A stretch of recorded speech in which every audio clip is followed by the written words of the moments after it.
The war was still going very strong, and every single night became warm. And we went to the shelters, and it was cold and dark, and that's where we stayed until we heard the sirens. That's okay to come out.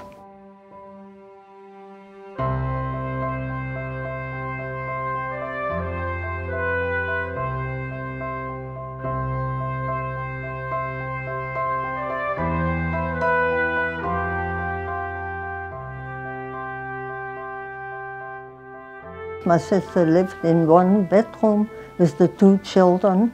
So one night she says, Gerda, don't be alarmed if you hear a lot of commotion. Hitler has given orders to destroy every bridge so that the enemy couldn't get to us sooner. And I went to my sister the next day and I said, Crystal, let's go home. And she had a buggy, baby buggy.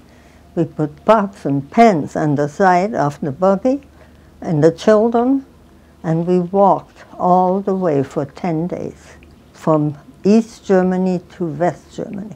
There were hundreds and hundreds of people walking. But no, we wanted to get home. I wanted to get home to Bonn. Oh, that was so funny when we arrived in Bonn. The bridge was down, and the first thing they did,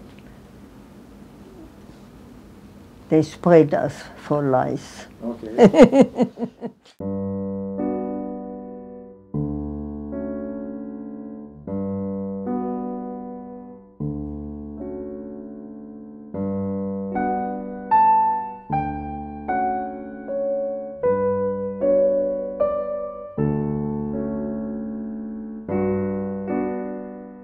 But in the meantime, he was discharged from the army. And he told me he would come back. Of course, I didn't believe it. But one day I was working again for a doctor in Bonn, Dr. Lieberts. And the doorbell rang, and the daughter went to the door. And she says, Fräulein Gerda, means Miss Gerda. They had to address you like that. There is an American soldier asking for you.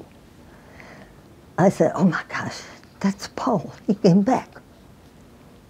He had to re-enlist 4 years to come back to pick me up.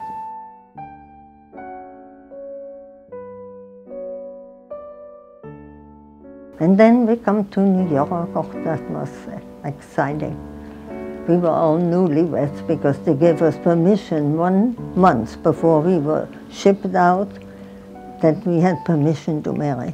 And then on to Portland, Oregon.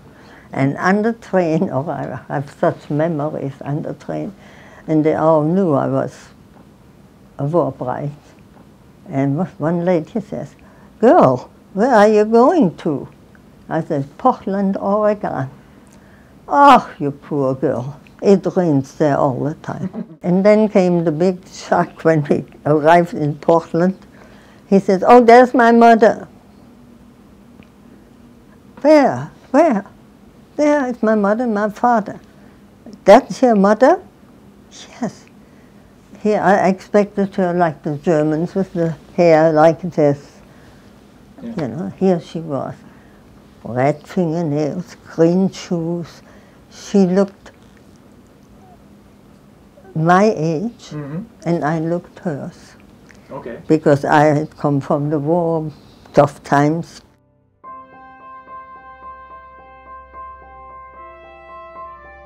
And then America, oh yes.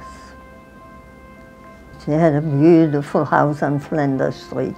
Paul got his job right away with the railroad.